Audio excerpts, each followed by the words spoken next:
problem with us is that we're mixed. We have too much mixture in us. James says this, that there can't be, a well that has good water and bitter water. But I don't know about you, but if I drink from my well, some days it's really sweet and some days it's really nasty stuff. Something's wrong with my well. There's mixture in my heart. There's mixture in us. How many of you love God today? I'm not going to have you raise your hand for this one, but how many of you love the world? How many of you love the things of this world? You see, there's a mixture in us. We love God. We love to come to church. We love to talk about God, but yet we still love the world and the things of the world and the riches of this world and the worries of this world and the anxiety that comes from it. And we find that we've got 1 foot over here in the things of the world and 1 foot over here in the things of God. And Jesus says in the book of Revelation that we cannot be either hot or cold. Can't be lukewarm. We need to be on fire for God. Amen. Most of us are obedient to God to a point. Or until there's something else that we really want to do. Or when the enemy touches a weak spot in our life. I see so many people that talk about God and love God, but yet when the enemy comes and touches that weak spot of loneliness, Christians are willing to give their bodies to somebody else. They're willing to go places that they wouldn't go when they're doing well because the enemy touches that little spot of loneliness and they give in. Or sexual urges. People love God and they want to serve Him, but yet when the enemy touches that area of their life, they're quick to give in. I don't know what your weak spot is, but I do know that we need to come to a place where we need pure hearts that are not mixed, that are not one way at church and another way at work. One way at church house, another way at school. One way with your church friends, and another way with your friends that you run with. We got to get to the place where we don't talk about how much we love God and then smoke dope on the weekend. We've got to get to the place where we don't talk about in church and sing the songs and then cuss at our kids. We've got to get to the place where we're not in a place of mixture, but we're in a place of purity before God. So what about you?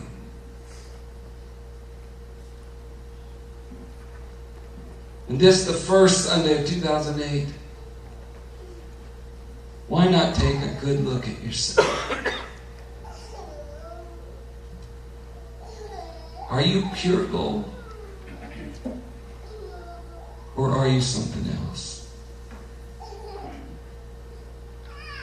It's the first Sunday of a brand new year. And I can tell you, without any hesitancy, what my goal is for this year. We've had some wonderful prophecies. The Lord said that we're going to triple in attendance this year. This year. Oh, I could get excited about that.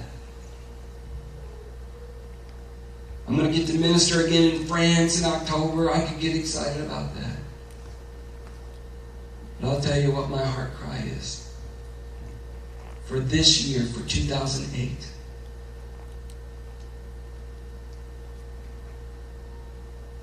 I want to see God.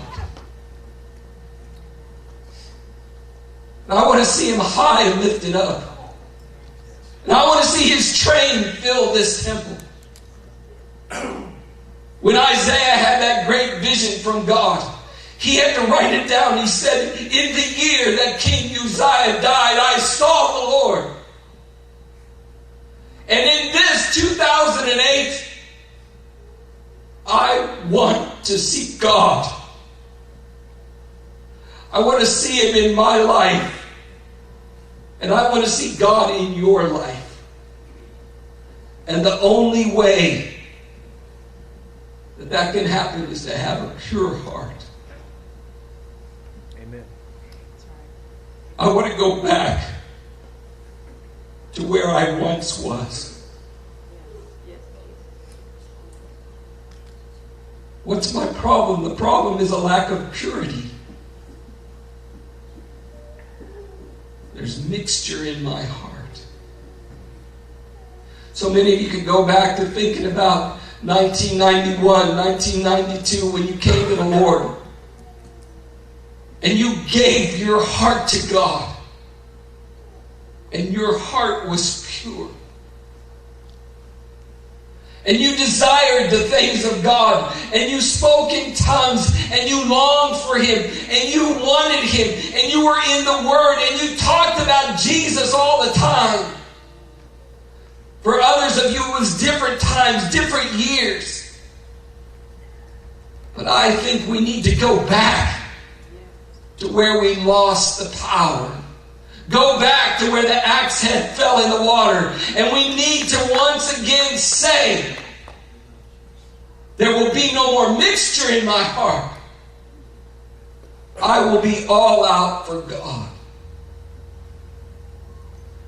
And there may be other ways. We have so many engineers in this church. Thank God for engineers.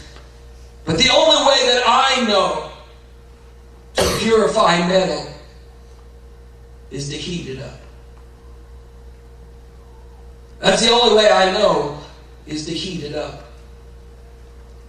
And you see, the reason that we're so mixed is because we're so afraid of the heat. We're so afraid of suffering.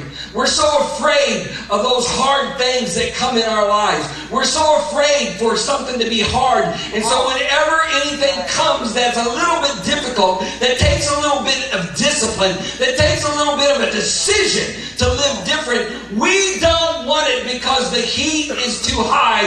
But I'm here to say the only way to become pure of heart is to go through the fire of suffering, to go through the fire of hard times, and to say, I will live for God in the midst of my trial. So God, I ask you, not for others, but God, in my life, I ask you to turn up the heat. I don't say that loosely, God, but turn up the heat in my life. To where all of these impurities, all of this mixture, all of this half in and half out, to where I love the computer more than I love God, to where I love games more than I love God, where I love golf more than I love God. All of these things that are just mixture in my life, God, bring what you need to bring to where purity comes to my life, to where there's no longer any mixture, so I can see you. And I can see you in my people. And I can see you in nature. And I can see you in the situations that seem so difficult now. Give me a pure heart, God. Renew a right spirit. I'm going to ask you to stand to your feet right now. And usually we have a ministry team, and I'm going to ask today's ministry team to come to the front right now, but usually we dismiss the service. But today I don't want to dismiss the service. I want to give every person